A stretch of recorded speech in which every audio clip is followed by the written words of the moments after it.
Good morning बच्चों। आज हमारा जो टॉपिक है वो प्रोबेबिलिटी, जो हम पहले दो क्लासेस में हम देख चुके हैं। पहले एक्सरसाइज में हमने देखा था कंडीशनल प्रोबेबिलिटी, दूसरी एक्सरसाइज में हमने पढ़ा था मल्टीप्लिकेशन थ्योरम ऑन प्रोबेबिलिटी। अब जो थर्ड एक्सरसाइज है, एक्चुअल में न्यू बुक में तो हमारे पास तीन ही एक्सरसाइज है जिसमें बेस थ्योरम है डायरेक्ट होता क्या है। देखो, अगर हम एक सेट ले लेते हैं, यूनिवर्सल सेट, ठीक है, इसके पार्टीशन कर लेते हैं। ये हमने कर लिया E1, E2, E3, E4 and E5। ये चार हमने इवेंट लिए, E1, E2, E3, E4 and E5। ये सब कैसे इवेंट्स हैं? E1, E2, E3, E4 and E5 are mutually exclusive. Mutually exclusive events हम पहले के एक्सरसाइज में बता चुके हैं कि क्या होते हैं। तो ये सारे म्यूचुअली एक्सक्लूसिव इवेंट है, या फिर हम बोल सकते हैं किसी भी दो इवेंट का अगर हम इंटरसेक्शन निकालें तो हमें क्या मिलेगा? 5 मिलेगा। जैसे E1 इंटरसेक्शन E2 निकालें, हमें क्या मिलेगा? 5 मिलेगा। या फिर इन सभी का भी इंटरसेक्शन निकालें,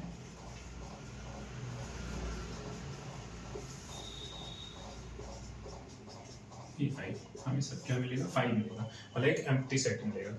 और अगर इन सबका यूनियन निकालते हैं, E1 union E2 union E3 union E4 union E5, हमें वापस से क्या मिल जाएगा? यूनिवर्सल सेट मिल जाएगा, हमें ये पूरा एक बॉक्स मिल जाएगा। अब आती है बात कि हमें कोई और इवेंट ले लेते हैं। Let A B any event.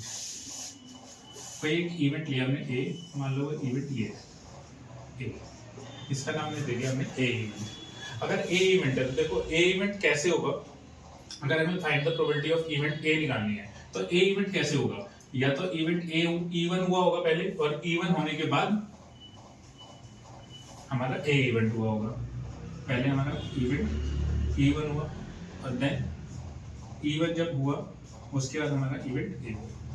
या फिर सिमिलरली इवेंट 2, या इवेंट 2 हुआ होगा पहले और उसके बाद इवेंट 2 होने के बाद इवेंट ए होगा। सिमिलरली सेम ये सारी चीजें चलेगी। इवेंट 3 और ए इवेंट प्लस इवेंट 4 हुआ, और फिर इवेंट 1, इवेंट 5 हुआ, E5 और E5 की बेस पे हमारा इवेंट ए होगा। तो ये सब सारी प्रोबेबिलिटी जो हम बना देंगे, इन सबको जब ऐड कर देंगे तो हमारी ये सारी जो प्रोबेबिलिटी मिलके बनेगी वो हमें क्या मिलेगा? हमें प्रोबेबिलिटी ऑफ ए। तो इसी को जो हम बोलते हैं, इसी को बोलते हैं थ्योरम टोटल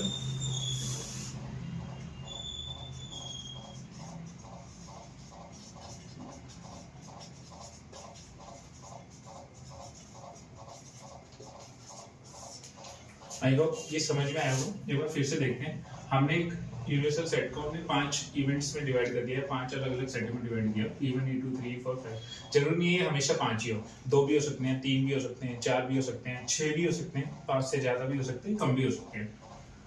तो हम क्या करेंगे? अब एक इवेंट लिया ए, जो इन सबके कॉम्बिनेशन से थोड़ा थोड़ा पार्ट है। अ bag contains 4 red and 3 black ball. एक बैग है हमारा, उसमें हमारे पास रेड एंड ब्लैक बॉल है। रेड हमारे पास 3 है, सॉरी रेड 4 है, ब्लैक 3 है। रेड 4 है एंड ब्लैक 3 है। ये हो गया हमारे पास बैग 1। और एक और बैग है, बैग 2।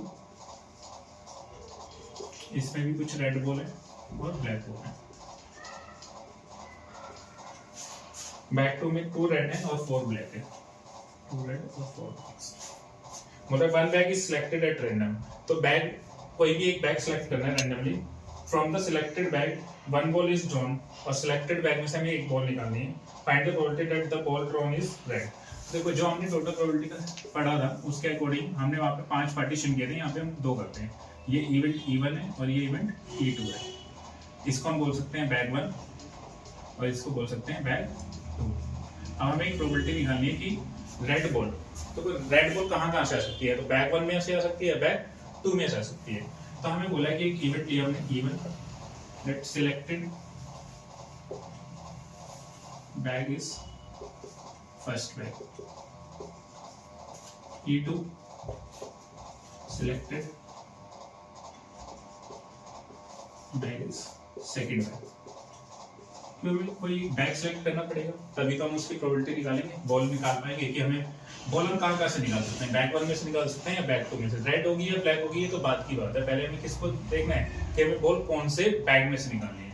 तो अगर हमने 2 इवेंट ले लिए तो प्रोबेबिलिटी ऑफ E1 कितनी हो जाएगी 1/2, और प्रोबेबिलिटी ऑफ E2 कितनी हो जाएगी, क्योंकि इक्वली लाइकली है तो दोनों बैग को सिलेक्ट करने की हाफ हाफ प्रोबेबिलिटी होगी। अब क्या हो गई, इवेंट लेंगे हम कि अब हमें क्या निकालनी है, बॉल निकालनी है, तो ड्रॉन बॉल इज रेड। ये हमें गिवन है क्योंकि हमें इसी की प्रोबेबिलिटी निकालनी है कि ड्रॉन बॉल कैसे होनी चाहिए हमारी red.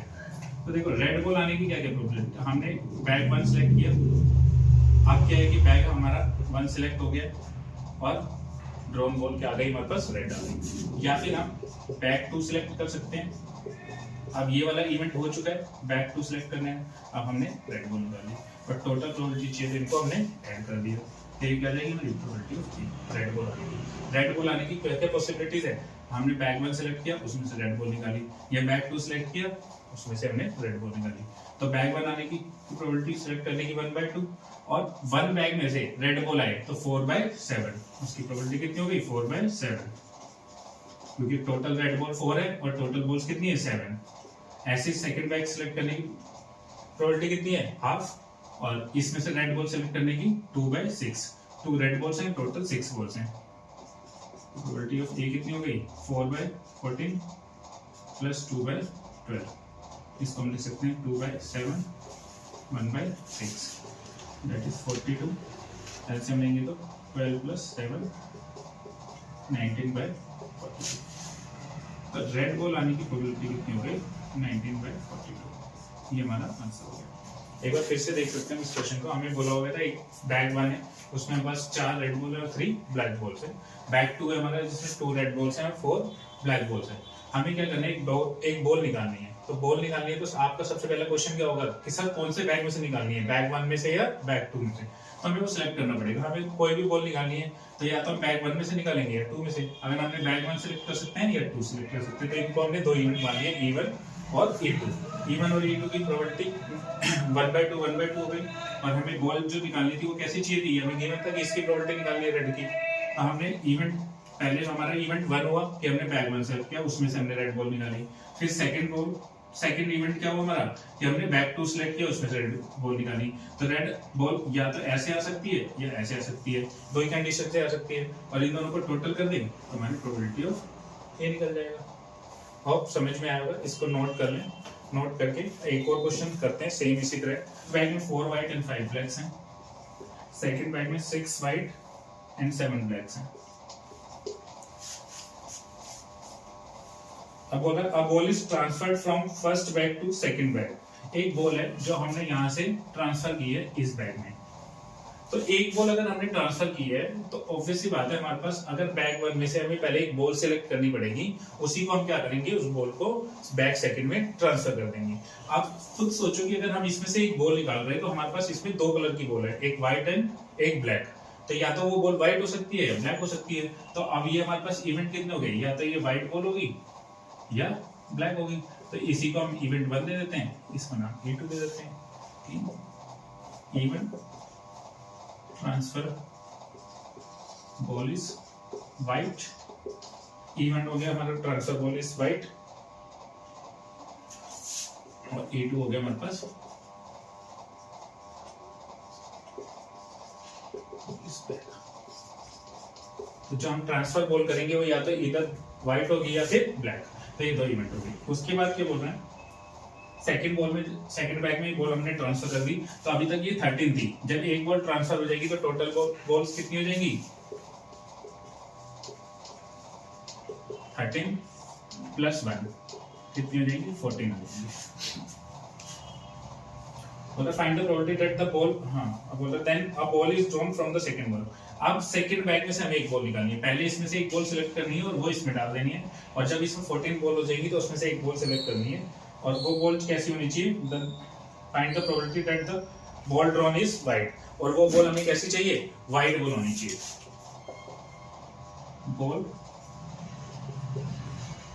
Drawn from second bag is wide, ये हमें चाहिए।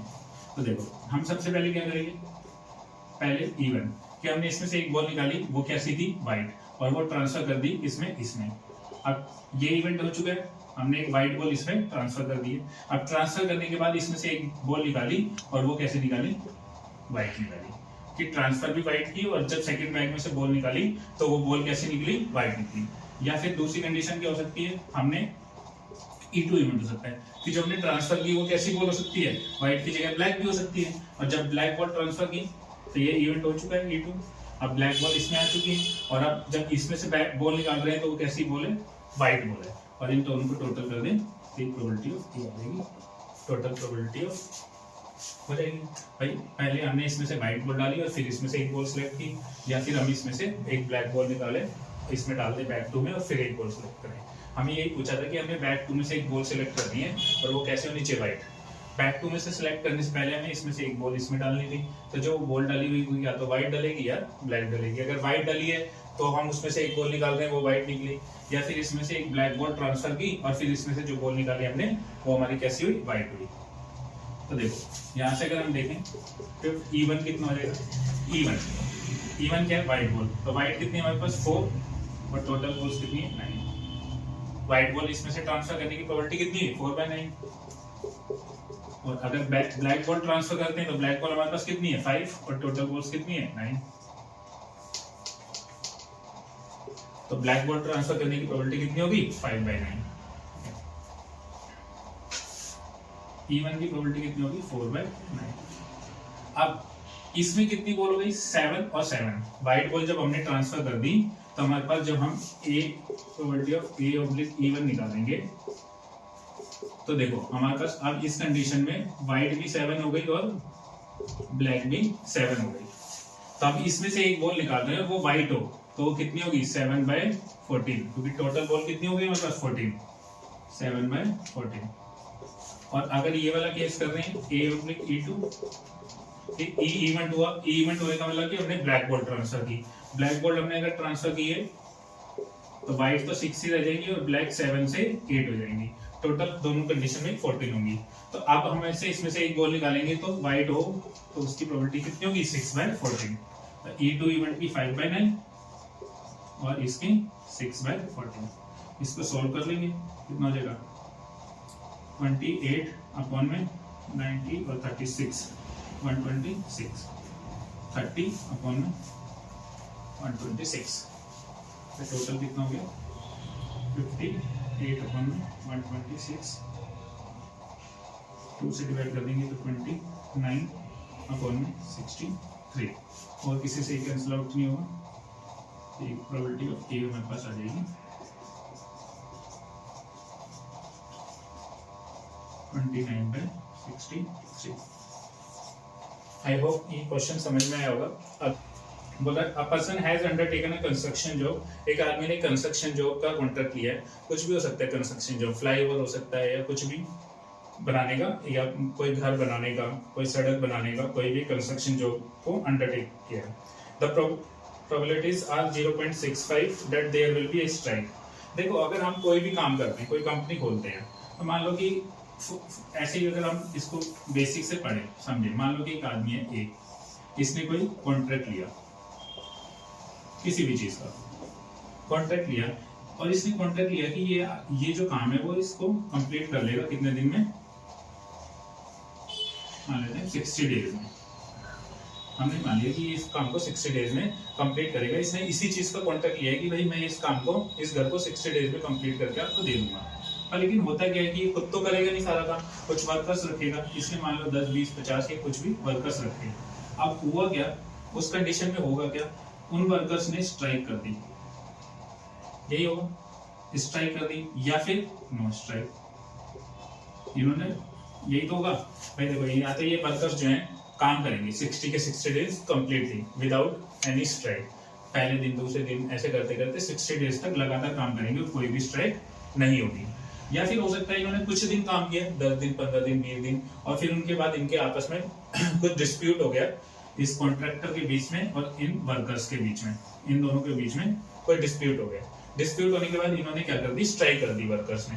अब यहाँ पे स्ट्राइक हो गई, तो ये कंडीशन हो सकती है, या तो विदाउट स्ट्राइक करके काम करेंगे लगातार एक पहले से 60 दिन तक, या फिर कुछ दिन स्ट्राइक कर देंगे। मान लो वो 10 दिन स्ट्राइक पे चले गए, उन्होंने 20 दिन काम किया, 20 दिन काम करने के बाद 10 दिन वो स्ट्राइक पे चले गए। अब टोटल 30 डेज तो कंप्लीट हो गए। अब हमारे पास रिमेनिंग वर्क काम करने के लिए कितना दिन बचा, 30 दिन। इसने 10 दिन में इस कॉन्ट्रैक्टर ने इन वर्कर्स को 10 दिन में बना लिया कि स्ट्राइक खत्म करो। पर लेकिन हुआ क्या कि इससे 10 दिन का जो काम था वो हैम्पर हो गया, जो 10 दिन में काम होना था वो नहीं हो पाया। अब क्या होगा, दो कंडीशन आएंगी, या तो काम कंप्लीट हो जाएगा timely, on time, not on time. या तो ज्यादा पॉसिबिलिटी तो इसी की ऑन टाइम नहीं होगा, पर लेकिन अगर ऑन टाइम होता है तो वो कैसे होगा, ये इनको बोलेगा कि भाई आप ओवर टाइम करो, मैं आपको एक्स्ट्रा पेमेंट दूंगा, या फिर वो उतने ही टाइम में अपनी एफिशिएंसी को बढ़ाएंगे और ये काम ऑन टाइम हो जाएगा। सेम चीज जब स्ट्राइक नहीं होगी, तो जब स्ट्राइक नहीं होगी तो आप बच्चे बोलेंगे कि सर जब स्ट्राइक नहीं हो रही तो ऑन टाइम पे ही होना चाहिए। नहीं, ऐसा नहीं होता। किसी वर्कर ने अपनी एफिशिएंसी कम कर दी, तब भी तो ऐसा हो सकता है ये काम या तो ऑन टाइम हो जाए या नॉट ऑन टाइम हो जाए, यही पॉसिबिलिटीज हो सकती हैं। तो इसको जो क्वेश्चन में दिया हुआ है, क्वेश्चन समझ में आ गया होगा शायद तुम्हें, फिर भी एक बार क्वेश्चन पढ़ते हैं। बोला a person has undertaken a construction job, the possibilities are 0.65 that there will be strike. तो देखते हैं, हम पहले दो इवेंट ले लेते हैं, E1 एंड E2। ठीक है, E1 हमने ले लिया, देयर विल बी स्ट्राइक, और there will be no strike. या तो स्ट्राइक होगी या नहीं होगी। तो स्ट्राइक होने की प्रोबेबिलिटी हमें दी हुई है कितनी, 0.65। तो स्ट्राइक ना होने की प्रोबेबिलिटी कितनी हो जाएगी, 1 माइनस 0.65। तो हम बोलेंगे स्ट्राइक ना होने की प्रोबेबिलिटी हमारे पास कितनी आ गई, 0.35, क्योंकि टोटल प्रोबेबिलिटी हमारी कितनी होती है, 1 होती है। तो स्ट्राइक होने की अगर होने प्रोबेबिलिटी 0.65 है तो ना होने की 0.35 हो जाएगी। अब आगे क्वेश्चन बोलता है 0.80 that the construction job will be completed on time if there is no strike. बोल रहा कि अगर स्ट्राइक नहीं है, स्ट्राइक नहीं है मतलब E2 इवेंट, स्ट्राइक नहीं है E2 इवेंट, हमने एक इवेंट ए ले लिया, work will be completed on time, time पे कंप्लीट हो जाएगा। तो टाइम पे काम दोनों कंडीशन में हो सकता है कि स्ट्राइक हुई और फिर भी हमारा काम कंप्लीट हो गया, स्ट्राइक नहीं हुई और फिर भी हमारा काम टाइम पे कंप्लीट हो गया। हमें यही बोला है कि अगर स्ट्राइक नहीं हुई मतलब इवेंट E2 हो चुका है, स्ट्राइक नहीं हुई E2 नो इवेंट, और फिर काम कंप्लीट हो जाए ऑन टाइम, इसकी प्रोबेबिलिटी कितनी दी हुई है हमें, 0.80। ऑब्वियसली बात है अगर स्ट्राइक नहीं हो रही है तो काम टाइम पे कंप्लीट होने की प्रोबेबिलिटी हमेशा हमारी ज्यादा रहेगी। पर लेकिन एक और इवेंट है कि हमारा स्ट्राइक हुई E1 और फिर भी हमारा काम टाइम पे कंप्लीट हो गया हो, कैसे, उनकी एफिशिएंसी इंक्रीज की गई होगी या ओवर टाइम दिया होगा, तो हमारा काम सब भी काम टाइम पे कंप्लीट हो जाए, तो उसकी प्रोबेबिलिटी हमें दी मैंने 0.32। बोला determine the probability that the construction job will be completed on time. Construction job जो है वो टाइमली कंप्लीट हो जाएगी। तो देखो टाइमली कंप्लीट होने की पॉसिबिलिटीज क्या क्या है भाई, स्ट्राइक हुई और स्ट्राइक हो गई उसके बाद भी काम टाइम पे कंप्लीट हो गया, या फिर स्ट्राइक नहीं हुई और स्ट्राइक नहीं होने के बाद भी काम टाइम पे कंप्लीट हो गया, क्योंकि ए इवेंट हमें क्या शो कर रहा है, timely completion of the job. और इसी की हमें प्रोबेबिलिटी निकालनी थी, work will be completed on time. तो हमारे पास या तो स्ट्राइक हुई, स्ट्राइक होने के बाद टाइम पे काम कंप्लीट हो गया, स्ट्राइक नहीं हुई, स्ट्राइक नहीं होने के बाद भी टाइम पे काम कंप्लीट हो गया।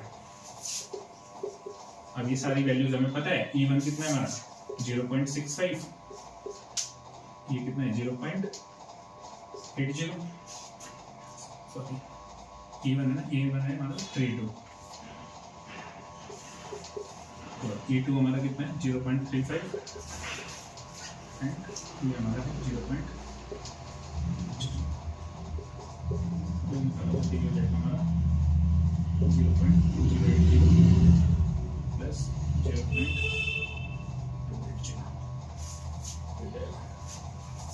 प्रोबेबिलिटी ऑफ ए कितना आ गया मेरे पास 0.4।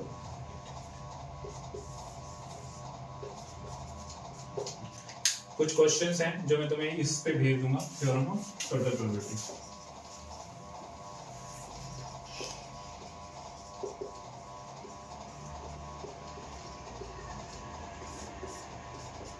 इसकी पीडीएफ मिल जाएगी कुछ क्वेश्चंस की तुम लोगों को, और वो क्वेश्चंस तुम्हें करने हैं कॉपी में। वो क्वेश्चन सॉल्व करने के बाद जब तुम्हें ये समझ में आ जाएगा तो नेक्स्ट जो हमारी क्लास होगी कल की, उसमें हम बेस थ्योरम करेंगे। Thank you.